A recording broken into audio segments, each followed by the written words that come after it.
é muito mal visto falar que você quer ser rico. Sim. É quase um crime, né? Uhum. E eu sempre, eu falava, irmão. as primeiras vezes que eu comentava sobre isso, chegou um ponto que às vezes eu até me sentia meio receoso de falar que eu queria ser bilionário, e porque as pessoas veem isso como algo feio. Sim. Quando não é algo feio, né? Na verdade é algo legal, algo admirável, você querer construir um negócio, ajudar as pessoas, crescer.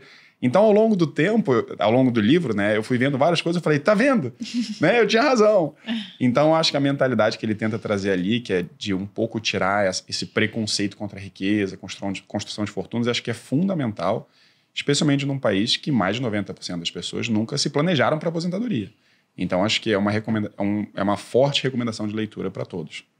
Antes de passar a palavra para a Giovana, o ponto nas ações que eu discordo, eu estava comentando com o Felipe antes da gente começar aqui o podcast, é porque ele fala do investimento em ações, mas de uma maneira que, cara, é altamente especulativa. Ele fala assim, não, eu pego algumas empresas porque o meu corretor, tá escrito no livro assim, mas seria um assessor dele, me falou daquela empresa, aí eu vou, compro e semanas depois a empresa vai lá e sobe 100%. Ah, tá, claro.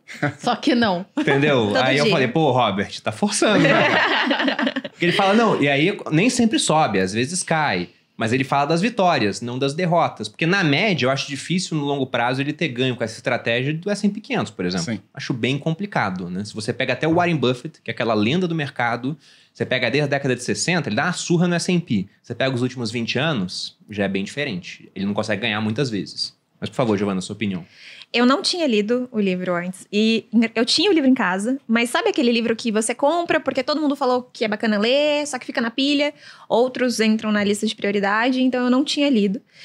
Foi a primeira vez que eu li. E é um livro também que, como a gente fala muito sobre ele, às vezes a gente fica com a sensação de que a gente já conhece. Uhum. E que não tem a necessidade de fazer a leitura. Quase que já leu sem ler, né? Exatamente, eu tinha um pouco desse sentimento. Mas foi muito, muito importante, muito bacana. Acho que ele é absolutamente relevante para quem ainda está aprendendo, mas é também para quem ainda não tá, para quem já se acha que sabe, né? Para quem já considera que sabe.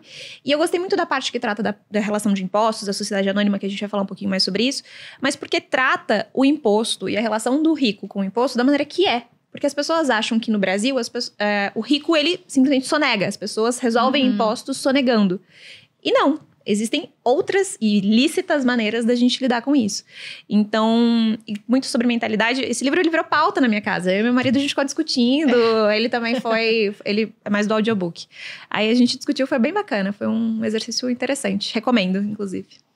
Bom, e uma primeira pergunta que eu faço é, vocês tiveram um pai rico na vida de vocês? Porque para quem nunca leu o livro, o título é Pai Rico, Pai Pobre, porque o Kiyosaki, que é havaiano, o Havaí é um estado americano, ele fala do pai dele, biológico, que ele chama de pai pobre. De pai pobre. Ficou meio jocoso isso, né? É. Mas ele chama de pai pobre e fala que era um cara excelente, hiper inteligente, mas que não tinha uma mentalidade boa na hora de lidar com dinheiro.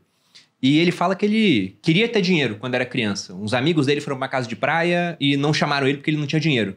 Aí ele falou com o pai pobre, falou, olha, eu não tenho dinheiro. Ele falou, olha, eu não consigo te ensinar sobre isso, mas o pai do Mike, que era o melhor amigo dele, pode te ensinar. Porque ele é um comerciante muito bom e parece que ele vai construir um império. E depois o pai do Mike virou o homem mais rico do Havaí, segundo o Robert Kiyosaki.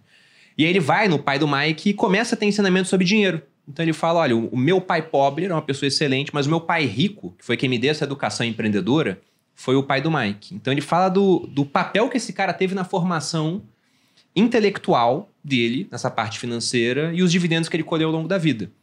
E aí, quando você lê o livro, é inevitável você fazer paralelos com a sua própria vida. Então, eu queria saber, vocês tiveram uma pessoa que foi esse papel de influência na vida de vocês, nessa parte financeira? Bom, só para deixar claro para todo mundo, acho que o Perini já explicou, mas só lembrando que não significa ser rico financeiramente, se tratava mais sobre mentalidade, né? Até porque o pai rico não era ricão nessa época. Não era, né? Depois. Exatamente. Ele, inclusive, o filho dele sofreu, de certa forma, um bullying porque eles não tinham dinheiro, que os dois não puderam ir, não foram convidados para a viagem. Eu não vim de uma família rica, né? Também nunca passei necessidade, a tradicional classe média brasileira. Mas ao longo do livro, é interessante você ter perguntado, porque eu identifiquei os dois comportamentos do meu pai. Acho que ao longo do livro, ele tenta encaixar as pessoas num único espectro. Sim. Estereótipos, né? E até eu achei interessante, porque até o pai pobre dele incentivou que ele fosse falar com o pai rico. O que demonstra que ele tinha, de certa forma, um espectro no comportamento de pai rico. Boa. Né? E acho que sempre vai ser assim. No livro, obviamente, por motivos educativos, ele força ali os dois a se encaixarem nesses dois pontos. Mas o meu pai, ele trabalhou numa carreira, ele era professor de finanças, né, em universidades particulares, e ao mesmo tempo ele trabalhou na Caixa Econômica Federal como concursado. Sempre focou muito na construção de patrimônio no longo prazo, mas ao mesmo tempo, o que é um pensamento do pai rico, ao mesmo tempo ele optou por uma carreira segura, o que é o pensamento do pai pobre, isso é em grandes escalas. Quando eu montei a Portfel lá em 2019, eu trabalhava numa multinacional, tinha um cargo reconhecido, tinha várias oportunidades de emprego, de ganhar bem, e eu comentei com ele que eu queria abandonar tudo isso e focar numa empresa de consultoria, que consultoria mal existia no Brasil. Ele naturalmente, eu não vou dizer que ele foi avesso, ele me incentivou a criar a empresa, mas ele falou, jamais abandone o seu emprego seguro. Então é quase um paradoxo, ele falou, você pode empreender, mas não saia do seu cargo. E por 2 anos foi o que eu fiz. Eu mantive a criação. O meu trabalho tinha muita sinergia, né? Então, assim, eu já pesquisava investimentos, então eu não era médico e montando uma empresa de consultoria, né? Eu trabalhava no mercado financeiro montando uma empresa de consultoria com autorização da empresa e tudo mais. Mas chegou ali no final, depois de 1 ano e meio, mais ou menos, eu falei, não dá mais. Se eu fizer isso, um dos dois não vai dar certo e eu não vou conseguir ter a exponencialidade que eu procurava no empreendimento. E aí, quando eu fui falar com ele, ele falou, não faz isso, não sei o quê, essas coisas todas, né? Passados alguns anos, hoje olhando para trás, ele fala, nossa, ainda bem que você não me escutou, né? Então, eu vi vários comportamentos que se identificavam ali no espectro do pai pobre, de segurança, até porque acho que a época dos nossos pais era muito diferente. Sim. Né? Em 1960, 1970, as oportunidades de empreendimento existiam, não pode falar aqui, mas era mais difícil, né? Era mais difícil abrir uma empresa, a vista da economia era diferente. Meu pai tinha 4 filhos. Então, na minha idade, meu pai já tinha 3 filhos.